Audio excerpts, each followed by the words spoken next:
Heads up, female leaders, executives, and entrepreneurs. We have just opened enrollment for our next Renegade Accelerator. You can head to renegadeaccelerator.com to check out all of the information and apply. High performers spend 65% of their time on what's most important. 65%. I was at 23%. It's like, come on. So I either have to change what I claim to be my WMI or change my behavior. When you're not living who you aspire to be or you want to be, that's when you're off center. That's when you're out of sorts. That's when you get sideways with your partner. That's when you say the wrong thing or do the wrong thing or make a mistake. And so I've changed my behavior and learned the magic words. No. I'm Amy Jo Martin. Welcome to the Why Not Now show.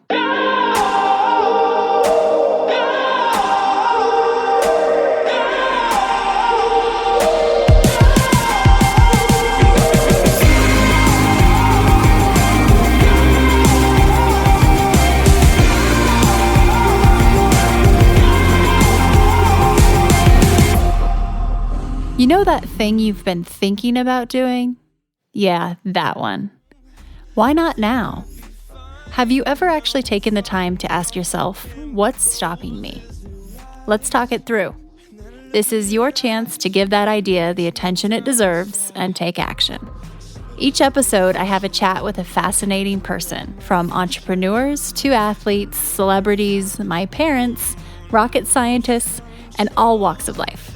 We talk through a critical time when they've asked themselves, why not now? We dissect that day or even that moment, step by step.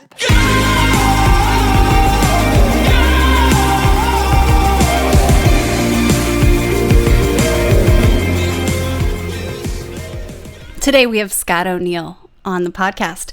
This is one of my favorite conversations. I met Scott when I worked in the NBA, started in the 05-06 season, and he was a leader at the league office. And I got to hear him speak one day during our NBA league meetings. And I watched him on stage and I said, wow, I'd like to do that someday. Well, Scott and I have stayed in touch over the last, 15 plus years. And he's someone who really exemplifies work-life integration versus separation.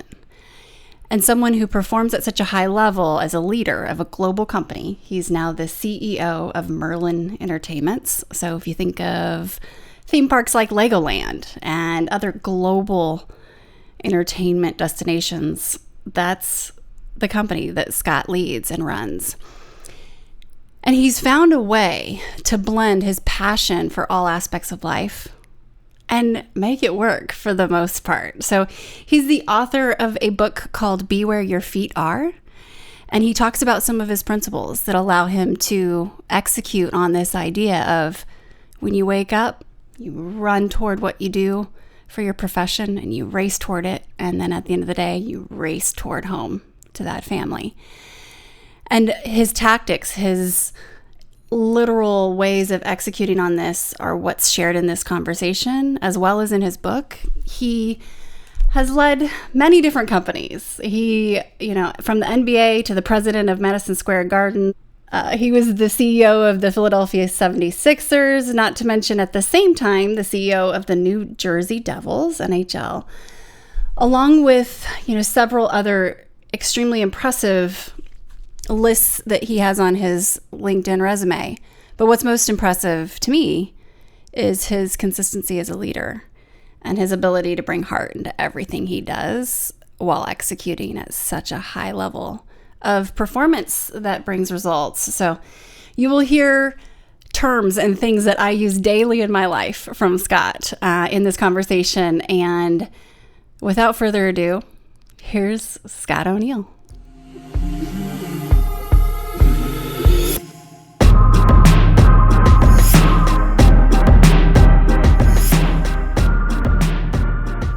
Scott O'Neill, welcome to the Why Not Now show. It's good to have you back on. I'm thrilled to be here with you. I love your show. I love you. I love the energy you bring into the world. And I'm more than thrilled to be here. I'm so excited to have you here. And I'm really excited to talk about this masterpiece that you just wrote, Be Where Your Feet Are. But in the spirit of Why Not Now, let's hop in where we usually do. Can you tell me about a time when you had a big decision to make and you had to ask yourself the question, why not now? We'll dissect that day, minute, hour, season, and kind of understand how you navigated from idea to action. Okay, you told me this was going to be the most fun part of my day. I did. And I'm going to tell you a story that wasn't so fun. Okay. And so I'm going to tell you how I came to actually put pen to paper and start writing a book. And my best friend, Will Carden, took his own life. And it was awful. He was suffering from depression, had been for 10 years, and had thought about suicide several times. And me and several of my friends had talked him through several occasions. And I didn't really understand mental illness or depression or chemical imbalance. And then I got a call one night from Jared Stone, one of my dear friends. And he said, all he said was, Will's gone. I was like, what? Where'd he go? He's like, no. He's gone. He took his own life. And I literally went numb. I just absolutely went numb. I had one of the worst dad moments of my life. My wife came out, it was late at night, and she came in, she's like, what's going on? And I told her, and she's like, I think we have to tell the kids. I mean, this could be on social media. Like, someone's going to text them. Like, I walked downstairs. I'm like, he called Uncle Will. I was like, Uncle Will is dead. He shot himself. And I just literally just turned and walked upstairs. And my wife's like, nice job, Scott. And so then I found myself speaking at his funeral, and I'm looking down at his kids. And all I keep thinking about is he will never be able to share a lesson. He will never be able to tell a story. And then I spiraled, and I found myself in just a bad place. And if anybody listening has ever been in this place, I'm sorry. I had trouble sleeping at night. I had trouble getting up in the morning. I would burst into tears in a meeting. If somebody said something that had nothing to do with anything. And I was just like, have you ever seen those riders on the New York subway that just kind of stare catatonically ahead? That's how I felt. And I was like, it was almost an out-of-body experience. I could see myself like just staring ahead, and I couldn't seem to break out of it. And I started to write. That's what I started to heal. I was writing, just write on my iPad. And I just, I wrote like Forrest Gump was running. I just wrote and wrote.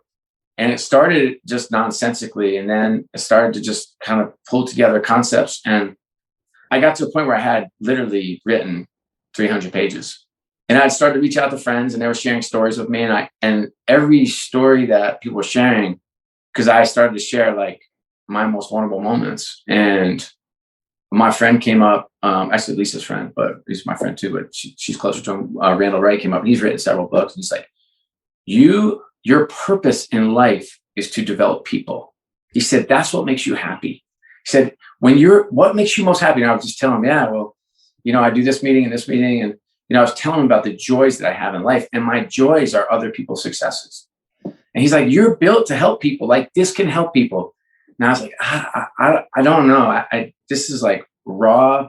This is not a victory lap. This is where I learn my lessons. And this is where I, talk about Will, and talk about getting fired, and talk about running the company to the ground, and talking about struggles with my daughters. And like, this is not.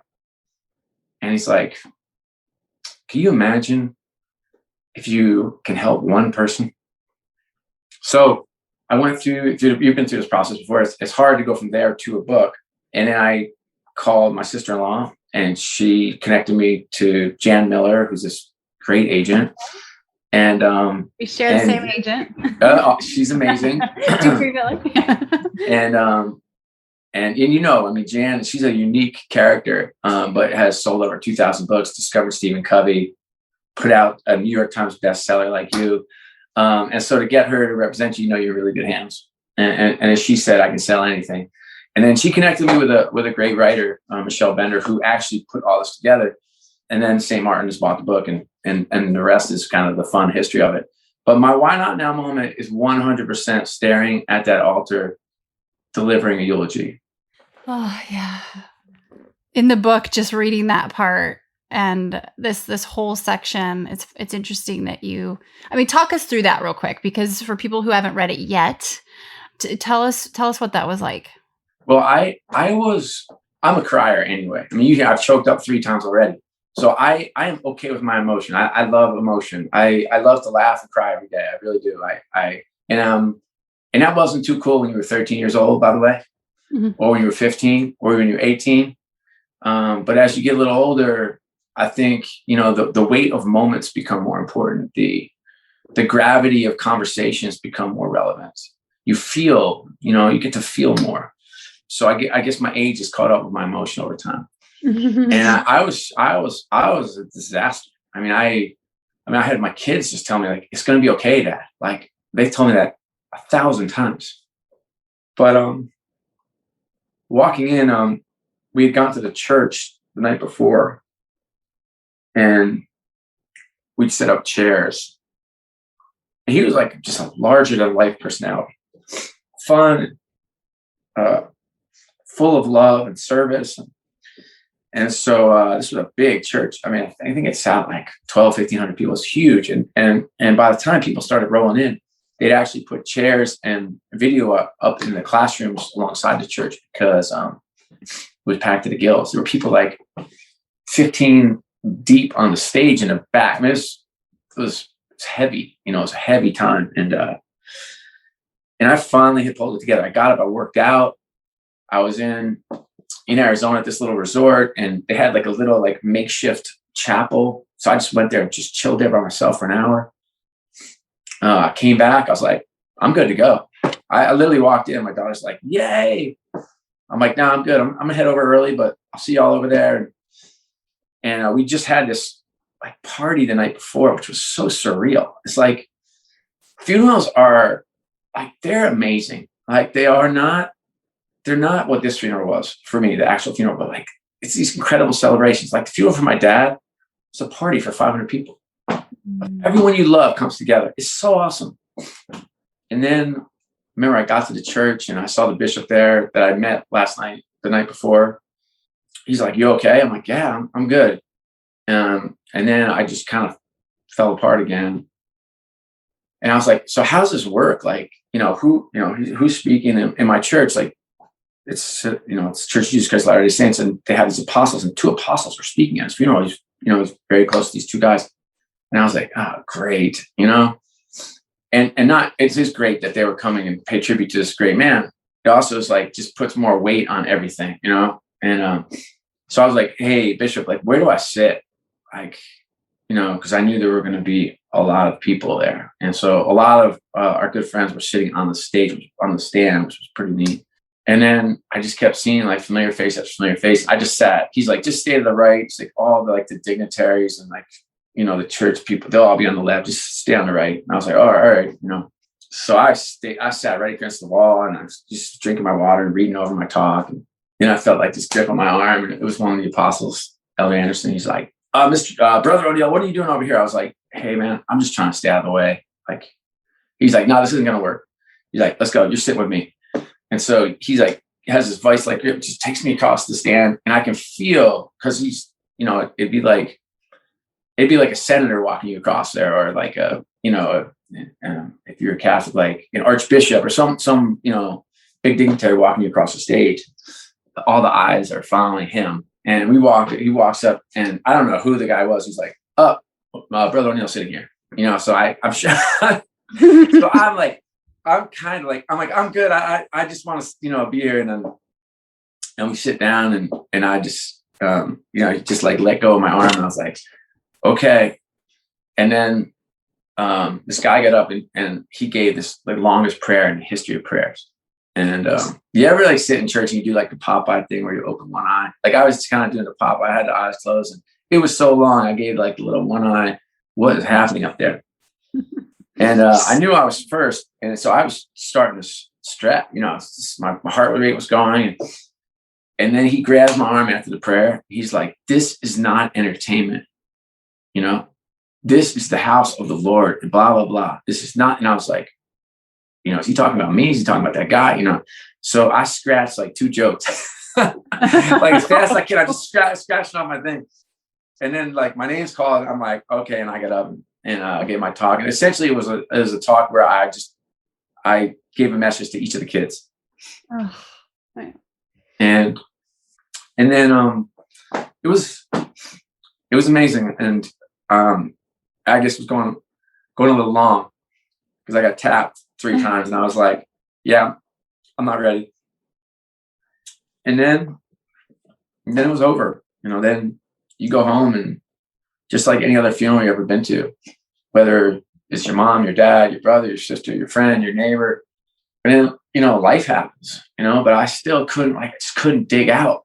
And I've had a pretty, from the outside, life is amazing, for everybody, and you look at Instagram, and you're a great follow, by the way, everybody should follow you. And you look at Twitter, and it's great, and you're good. You're one of the rare follows. You share some of the struggle. Like I love that because I get a little window into your world, and I think that's awesome. But for the most part, social media gives you this veneer, this picture that everything is, it's like the Lego guy. Everything is awesome, right? Like it's that.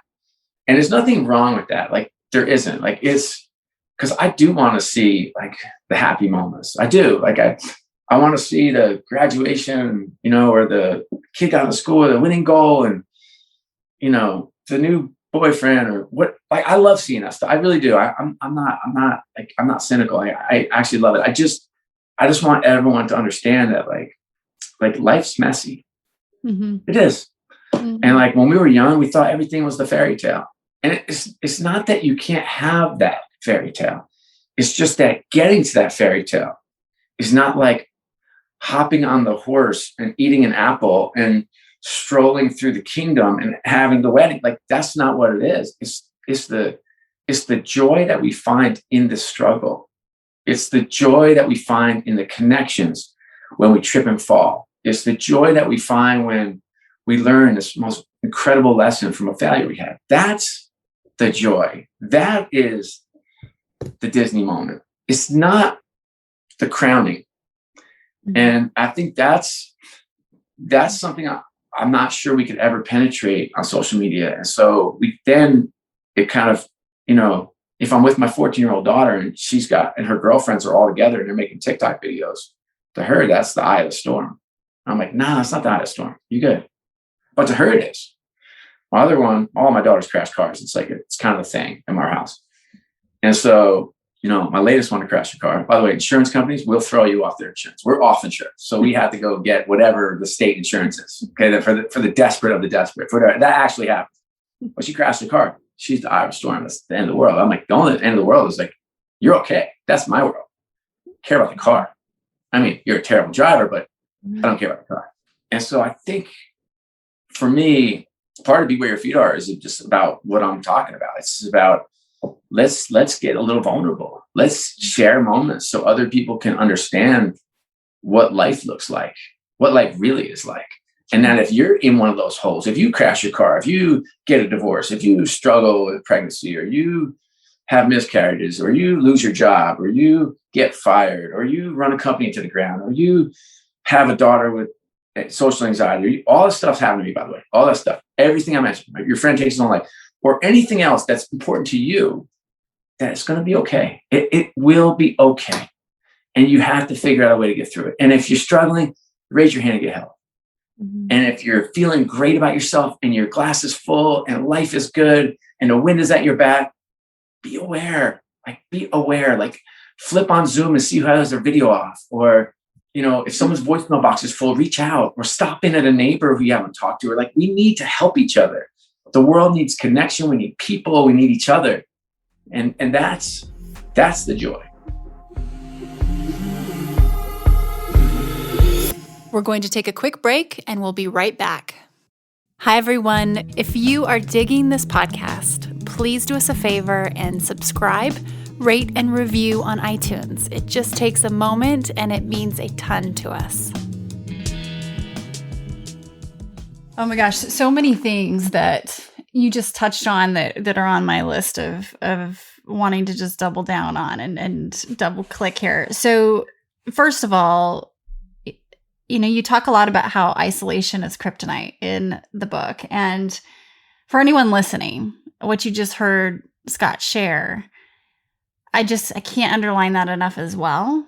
Moving your body, talking to people, like when we retreat like that, it becomes 100 times worse. So thank you for sharing that, as one of the, if not the most, one of the most decorated, sports executives out there. You look at your resume, you pull up Scott's LinkedIn, and it's a lot of fancy stuff. So the fact that you wrote this and shared behind the scenes, I can tell you for sure you're making a huge impact as a leader, but sharing other people's stories as well. And you talk a lot about developing people. And so what a tool this is. I know I've mentioned this before, but I think of 2008 NBA league meetings when you gave your talk, trying to rally us because it was a little bit of a dark season, right? I mean, best of times, the worst of times.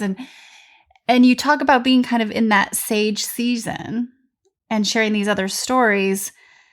One of the things that hit me the most about your book, and for those who are listening and maybe not watching, Scott is standing right now, right? So I have interviewed almost 300 people. I've never had anyone stand. It kind of tells you the type of person Scott is, like competitive, intense, like definitely I feel that, right? Runs hot. And you talk about the mediocre middle and how you don't want to be there. And this word balance and be where your feet are and how this all comes together. And I feel the same. I've always been like, why would I want to be a 5 and be watered down when I'm great at 10? And my husband's like, yeah, but you're kind of intense too at times. But right. Like, the world doesn't always pay off at 10s. You know what I mean? And it's hard to work in an environment as a 10. And I mean, a 10 of talent, 10 of intensity, 10 of will, 10 of ambition, 10 of growing up as a 10. And he's so easy. It's not easy to be around, right? Kind of. Yes. And so we find partners that complement us. We've talked about this. I need Lisa. Like my Lisa, she is my friends all say they're Team Lisa, which I think is so funny. I'm like, me too. Okay. I am too. But I do. She keeps the focus. She keeps the trains running. She keeps me on the rails because my life looks a lot like this. My emotion up and down, and hers is a lot more steady. And so yeah, we definitely for sure that 10 running hot. Right. But then, I mean, one of your tools is truly being present, right? So if someone was to look at your schedule, there, it'd be a little dizzying, I imagine, but it is designed, it is very intentionally designed, right? So when you're with your kids, you're with your kids, and you might be driving a little fast across town to get to something, right? But it's not. This is not. I'm trying to pull up my schedule, see how it looks. But this is my schedule. You can see some of it. That's pink. There's not a lot of white there. So I will say, and I'm not perfect at this. This is what I aspire to be. And Lisa's got 2 great tools which everyone should put in place. So this is her. If I pick my phone up, I'll wait. That's what she says. I'll wait. I was like, no. This is play out. I'm just. No. That's probably more important than our conversation. So I'll wait. Let me know. And I was like, that doesn't make me feel great. I'll be honest with you. But it's a great tool. What if we say, I'll wait? I went to lunch with some friends the other day. I hadn't seen them in a year because of COVID. They all had their phones when I walked up. I was like, guys, we're better than this. No. If you have somewhere else to be, go do it. But what are you looking at? What are we actually scrolling for or towards? TikTok? What are we doing? Yeah. What is that? Text 15 times. Do you have to respond to your text in 5 seconds? No. Yeah. I'm like, I haven't seen you all in a year. Let's go. Yeah. Your meetings internally, you have a phone table, right? We do. We have a phone basket at home. Girls hate it. Can you imagine? Teenage girl, like, give me your phone. No. I'm like, yeah. Put it in the basket. Right, right. And but we have simple rules, like no phones at the dinner table, which seems so obvious. But I had the biggest awakening. I had so many great learnings over COVID. I know people lost their lives and jobs were lost and people were sick. And so I don't want to make light of that, but for me, I didn't have that. I was a hermit, but I didn't have that. But I had family dinners. I hadn't had family dinners for 25 years. Wow. This is the most embarrassing thing, which I'll share, is I got conversation starter cards and brought them to dinner. I know it's so embarrassing because I'm a good conversationalist usually. And yet I'm with these 3 amazing daughters of mine and my wife. And I'm like, okay, what'd be your ideal vacation and why? Okay, what's one time you were really embarrassed and And I was like, that's how it started. Fortunately, our conversation got more natural after that. But I wanted to talk. I wanted to talk about social justice with them. I wanted to talk about the president and the chaos that was going on in this country. I wanted to talk about religion and how it intersects with society. I wanted to talk about growth and learning and all this stuff. And I didn't want to say, how are you doing? Fine. How was school? Okay. What's up? Nothing. I want to go to my room. I was like, yeah, no, let's talk. Because if there's one thing we learned in COVID, it's that time's our most precious resource. Time is our most precious resource. It's not money. It's nothing else except for time. And how we use that time, how we truly be where our feet are, is put your phone down, get your head up, and let's talk. Let's talk. What do you want to talk about? I don't know. Ask your kid. What do you want to talk about? I don't know. You know what I don't want to do? Put another Office rerun. By the way, I love The Office. Okay, I don't need to see another one. I don't. Right. Yeah. It's like, but we're tired and we're stressed and we're anxious and we're working hard. And sometimes we just need a break. But you know what? It's like, if you really look at the time you have with people you love, people you care about, people you want to connect with, how much real quality time do you have? It's not quantity. It's not, because we don't have quantity. And so I don't care. I know how hard you work. I know you. I know how hard you work. I know what you commit to. I know you don't wake up and be as great as you are. It's impossible. You have to work hard to do this. And so sometimes you're tired, but how much time do you have? Like, I think about that my time with Lisa, and COVID's cool. Like, I'm still working out of my house. So between this call and my next call, I go out and chill, even if it's 10 minutes. Mm-hmm. She's like, how long do you have? I'm like, 10 minutes. How long do you have? 15 minutes. How long do you have? 5 minutes. And what a gift to go get a hug. Yeah. It's amazing. But other than that, like in regular course of life, can we max out that time? Mm-hmm. And our mornings, chaos. Kids going to school, try to get teenage girls out of the house without chaos. Try. Good luck. I don't survive in advance. But the NCAA tournament, for us, it's that time. I'm trying to make better moments happen. And you said there are 2 tools. So I'll wait. So if someone picks up their phone and you're in the conversation or you're getting ready to start one, you just put your hand up, you say, oh, I'll wait. What's the second tool? Okay. So the second one she's used on me quite a bit is because I get very emotional after losses.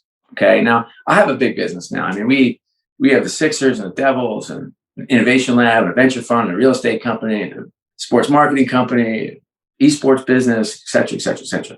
Grand Museum, theaters. And so it's a big business, but the loss is still staying for these teams. So I become home stomping around and she's hit me on this a couple of times. She's like, what are you doing? I'm like, whoa, what do you mean? What am I doing? Like, what's this? What's happening? I was like, did you not watch the game? Yeah, I watched the game. Did you not see us get booed? I saw you get booed. Well, she's like, well, this ain't going to work. I'm like, what's not going to work? This attitude. I'm like, my attitude? She's like, yeah, your attitude. She's like, I need a husband. I need a dad. And so I was like, oh, right. Yeah, of course. Of course you do. I mean, yeah, I need to change. So it's just feedback. Get someone who loves you enough to tell you. I called one of my best friends the day after that happened. And he's like, you don't have a worry tree outside your house? I'm like, oh, worry tree? No, I don't have one of those, but I need one. He said, yeah, I have a worry tree. I drive up, get out of my car, put my hand in this tree, all my worries go up. I was like, yeah, I don't have one of those. I'm still looking. I've touched every tree in my property. And my worries don't disappear. He's like, it's not about the tree. It's about how you're going to compartmentalize. And that's the key.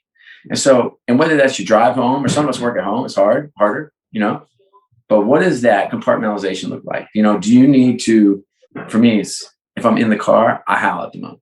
Okay. Turn the music, howl at the moon. You howl at the moon. I love it. Yeah. Oh, I do you roll your window down? Yes. I say some things in the car that should never be heard or said. Okay.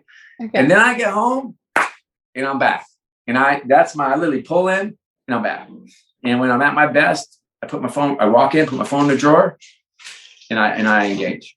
But the best thing you can get is have someone in your life that loves you enough to tell you the truth. Oh, so good. So good. Okay. So you talk a lot about what's most important, right? So your WMI, you share the story about, being the president of MSG and it's your dream job and here you are. And then all of a sudden it's gone. You get fired. And The fact that you share and you are open about the journey is amazing.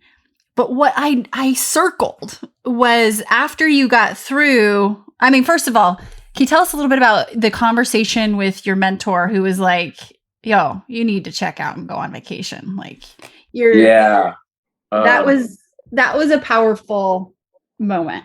Yeah. So Peter Guber, who's this incredible luminary, runs Mandalay Entertainment, is a part owner of the Dodgers and Warriors and LAFC. He just seems to be there when I need him. I mean, he was there like my first week at MSG, and he was there my last week at MSG. And my last week, he's like, my man, you seriously need to put your type A crazy in your pocket and do not let it out. And I was like, what are you talking about? It's like, no. I know you. Like, you are going to try to prove to the world that you're smart and you're accomplished and you're talented and you can do it. And it's not, And he's like, everybody knows already. You don't have to prove anything. It's like, what you need to do is decompress. I was like, what? Decompress. And he's like, yeah. He's like, you need a vacation. I was like, nah, I don't need a vacation. I don't, I'm fine. He says, no. You need to get away and put your phone down and go read books and look at sunsets and go somewhere with Lisa. And we did. We ended up, and I kicked and screamed a little bit, but I'm like, why am I fighting going on vacation? Why? I have nothing to do.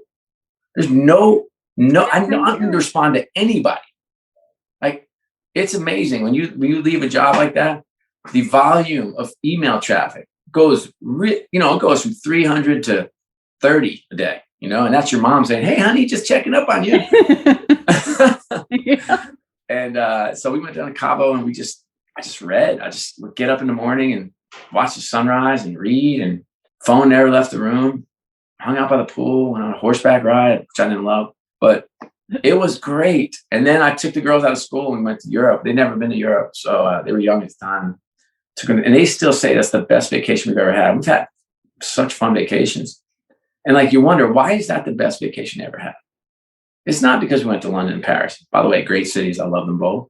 It's because I was there. I wasn't taking calls. I wasn't staying up late to do my catch-up emails or texts.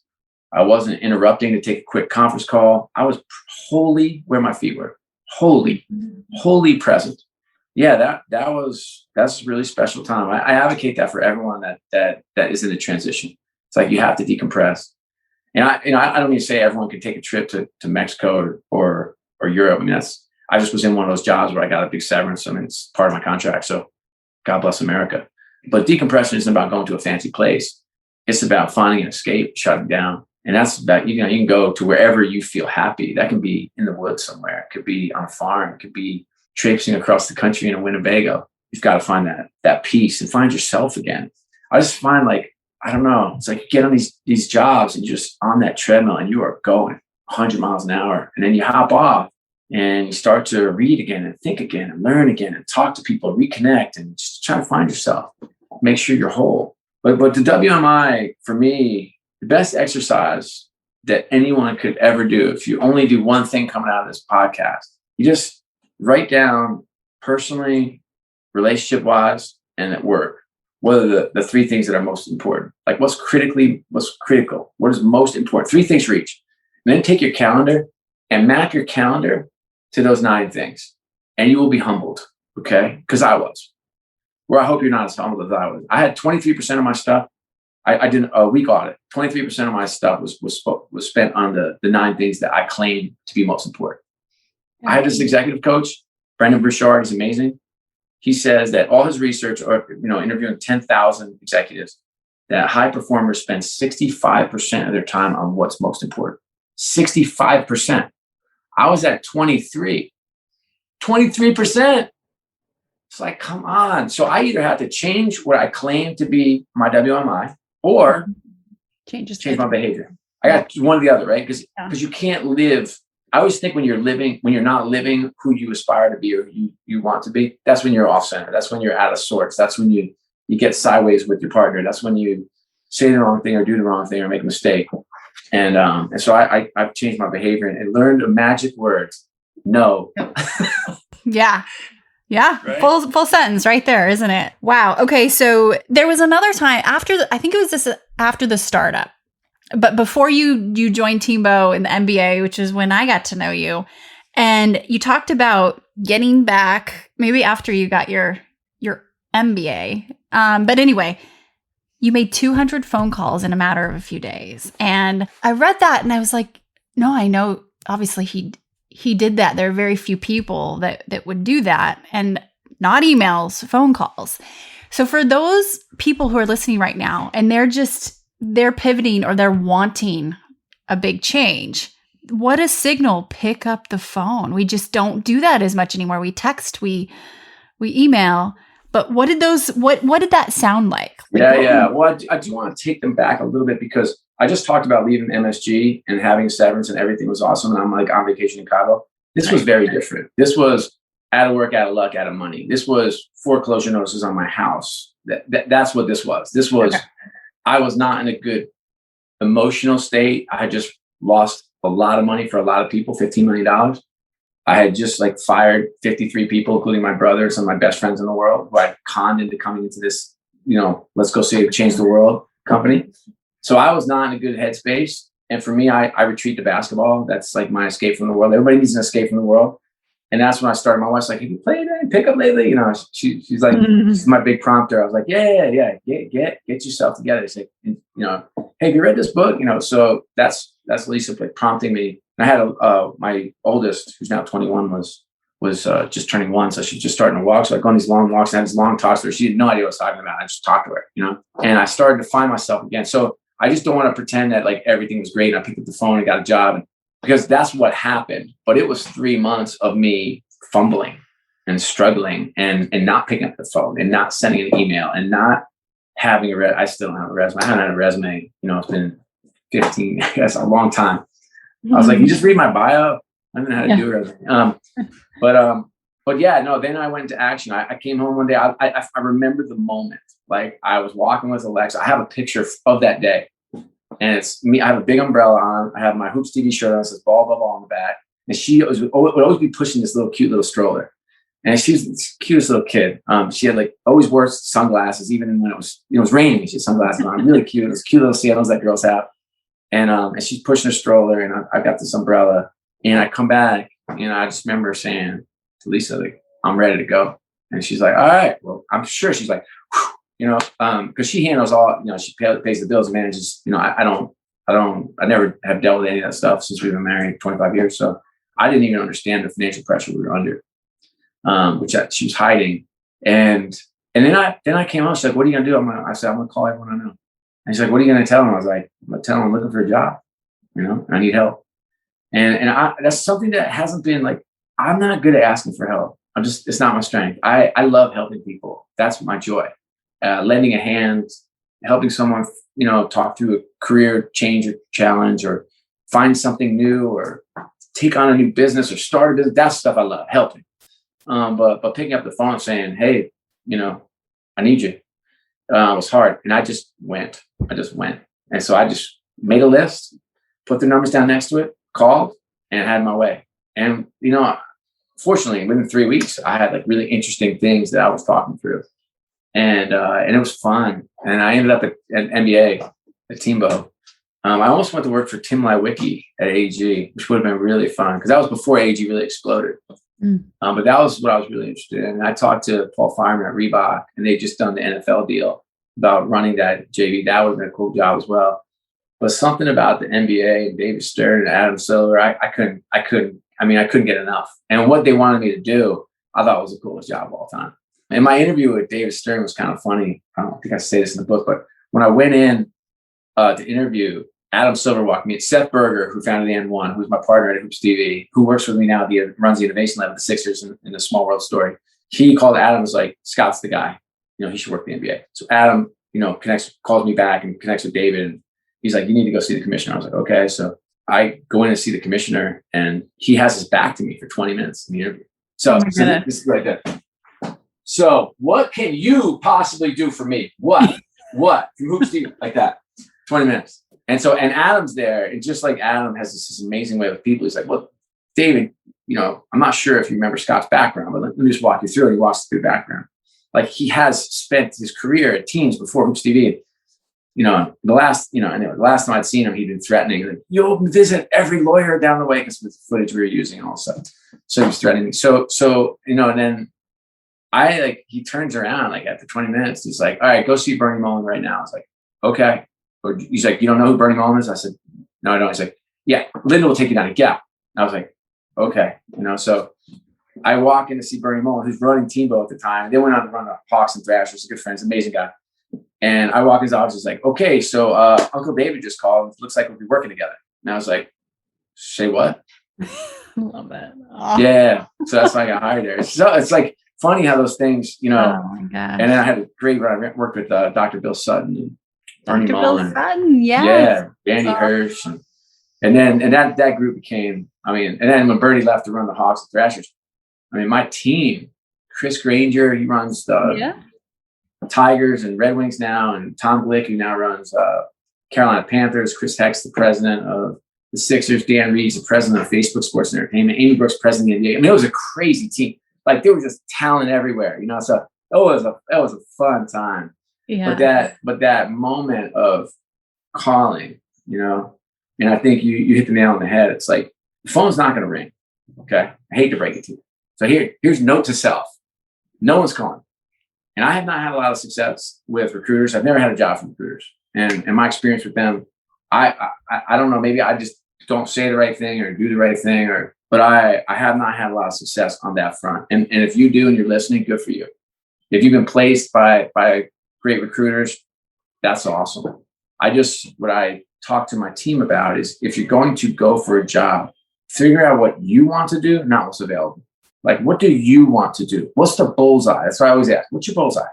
Because once you understand your bullseye, then you can understand, like, you might not be qualified for your bullseye. You might not be able to get it, but can't we start there? Mm-hmm. Yeah. Go on offense, right? Yeah, Let's absolutely. Start. Yeah. And that applies for, if you're looking for funding, if you're looking to try and rate, like, courting VCs or whatever, like, picking up that phone. It's not going to ring. Good VC. I was talking to, I'm on the board of some early stage companies. And one wants to call my audit. It's a cybersecurity company. It's unbelievable tech, but really early stage, really early. And I was talking to the CEO this weekend, and I was saying, he said, hey, he would walk me through what's happening. He said, any thoughts? And I said, just one. He said, all right, what's that? I said, great job. You're doing amazing. He's an amazing CEO. I said, well, how many VCs do you think you pitched to get? And he just got funded. He's like, 75, 80. I was like, okay, great.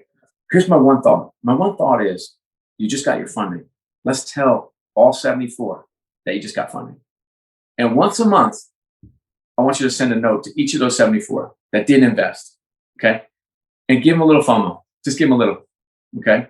And then as you're getting ready for the next round, because the one thing I failed to do as an early stage guy was, I did not focus on my next round of funding. That's the only thing I didn't focus on. Some other things too, but that was the most important thing I didn't focus on. And then we got to the end of the rainbow. It's like, okay, there's no funding. What am I going to do? Then we scrambled in the business class. And so, talk about a lesson you can learn. That's one, and he's like, I know, I've got my current investors. I've got to grow this business. I've got the tech team where I said, no. All that stuff. Nothing will matter if you do not raise your Series A. Nothing. And so it's interesting to think about, like, how you put processes, so that what processes are you putting in place in your life, in your work, to make sure that you're not staring at that tree instead of the forest. That tree is right in front of your face. All I'm just saying is, just pull that lens back a little bit, figure out, like, and I said, in your WMI, and I used the language with him, it's going to be that next raise. Like, that has to be 1, 2, or 3 on your list. And it's interesting how if you're listening right now, that might apply, because you might not be raising money. You might be at a different aspect of your life, but just pull that lens back a little bit. Have a vision and a view of what you want in a year, what you want in 2 years, what you want in 3 years. My friend Henry Johnson said the other day, runs Northern Trust, the trust company. He said, I overestimate what I can do in a day, but I underestimate what I can do in a year. So think about that. Mm-hmm. Like, isn't that really interesting? Yeah. Because I do that too. Yeah. It's like, I always have, like, it's like 10 pounds of potatoes in a 5-pound sack, right? Every day. Mm-hmm. But a year, if you actually put something out there, say, like, okay, I'm going to have one of the best podcasts in the world, like you do. You couldn't do that in a day. Like, it's just not going to happen. But if you have a vision for what you want to do, you can. And then you dedicate the time and you have a plan, for sure, you'll figure it out. You're smart, you're talented, you're driven, people love you, you have a gift. But you're not snap your fingers, not happening. It's just not going to happen. Right. And so you're overseeing all these different aspects of business, one of which is your fund, the innovation lab. Like, there's a lot of investing. And as a female investor now for 10 plus years, early seed stage angel, one of my goals is to get more women a seat at the cap table, not just a seat at the table. And you've been an advocate and had female leadership around you all your leadership career. How do we accelerate that, Scott? How can we get more women on the table, the real table? Yeah. Well, we do. We have, I wish I had the facts and stats, but our innovation lab, I believe, the founders, 36% of them are women, I believe. But I don't want to be held to that number, but it's in my head. For founders? Yeah. And what about investors too? No, we don't. I'd have to look deeper. That's a great point. How we can do that, I'm not sure. I will say that that's a really, really great point. Who was I talking to? Oh, Sun Yin from who runs Duke, Coach K Leadership. Do you know her, Sun Yin? If not, I need to make a connection. Oh boy, she'd be a wonderful guest on this podcast. Okay. I'm going to make that intro. So she was talking to her the other day. She's one of the great world thought leaders in terms of building teams and business and leadership. And she's a coach for the Coaching of the Stars. She has begun, she told me, she's like, I know that's the next step. And so she's begun to be an investor, an advisor. And that's gotten her on the cap table just because she's so well networked, so well respected, and is a thought leader in the world. Mm-hmm. And that might be a way to do it. I think the world, look, my business, when I walked in, we had 95% white men, 95% white men. Highest ranking person was a VP. There's a woman. And now, I've got 18 VPs that are women. I've got our chief operating officer, our chief revenue officer, our 2 heads of marketing, our chief people officer, our GM of our building, blah, blah, blah, blah, blah. We have, 13 SVPs and up. So it's a business run by women now. And as you know, I'm my good friend, Angela Ruggiero, do you know her? She should be on your podcast too. I got 2 connections to make. Awesome. She calls me a man ambassador, which I'll take. A man ambassador. Isn't that a great name? Yeah, cool I love it. Cool. Yeah, she runs an innovation company, innovation lab up in Boston, and she's like one of the most accomplished women hockey players in the history. She's like, how do we get women? Well, they're experts. Women are experts in the world, and I think coming in as advisors and getting advisorships is a great way to get on the cap table. It's a great start, and that's one of the things we teach in the Renegade Accelerator. And the reason I'm so interested in this is, most of my mentors have been male, and I now have more women, which is amazing. But I've been fortunate to learn, and even starting small. So once you kind of start getting in the deal flow now that I'm seeing, it's just like, oh, I didn't know that you invest. And it doesn't even have to be huge amounts. I think there's this understanding that you have to have millions and millions of dollars at a time to put into these companies, which isn't the case, but you still, you think about the intellectual capital that can go along with a little bit of financial capital, and we aren't taught that necessarily. I love that. No, I love that. I also think too, I'm just thinking now as you're talking, we've set up, we have a stock appreciation pool. So our top 30, several of whom are women now, own a piece of this company. So which is awesome. Yeah. We set up what we call an ICP, an investors carry pool. So any new business we start, if it hits a certain hurdle, 20% of that goes to the top executives. So again, I've got another 40 people on that. So that, I guess that is a way, if you're running a company and you believe that diversity is a sustainable competitive advantage, which I do, then you can structure parts of your business to make sure that they get a lift. And I think that's probably a good way to do it as well. So to bring us back around and wrap us up here, Scott, let's put you back before that phone call that you got, at the beginning of the show. If you were to go back and just say something to yourself before this was about to unfold, which has led to us even being here right now talking about it, right? What would you say to yourself? I would say, let yourself feel, be okay with the emotions, and make sure that you're in tune with how you're feeling them. I would say, get some professional help. for sure. I should have definitely gone to see a therapist or someone to help me like work through what I was dealing with. I would say, don't be alone. You know, I'm a classic extrovert. I get energy from people. And I think I probably pulled back into the darkness a little bit. And it's a great quote from Martin Luther King, which I'll butcher, but it's something like, darkness cannot take out darkness, only light can take out darkness. And so I think for me, light is people, and just to make sure I'm leaning on the connection with people. It's huge. Thank you. Thank you for doing the important work, you know, and leading and sharing your time and wisdom with us today too. Amy Jo Martin, you are amazing and a treat to the world and a gift to all of us fortunate to call you a friend. I root for you more than I root for anybody. I love your work. I love your podcast. I love the energy you put out in the world, and you are simply amazing. Oh my goodness. Thank you.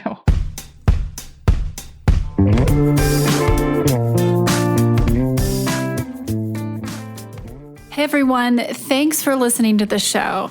Hit me up on social media to let me know what you think. I'm at Amy Jo Martin on Twitter, Facebook, Instagram, and LinkedIn. And I want to hear your why not now moments so I can share them on the show. Just send me a note to whynotnow@amyjomartin.com. For show notes and other offers, you can visit amyjomartin.com/whynotnow. And while you're there, don't forget to sign up for my email newsletter for exclusive content and announcements. A big thanks to Rock Salt Music for all of the tunes by the talented John Coggins. And of course, a hat tip to Richard Brewer for editing and producing the show. I'll see you next time. And until then, why not now?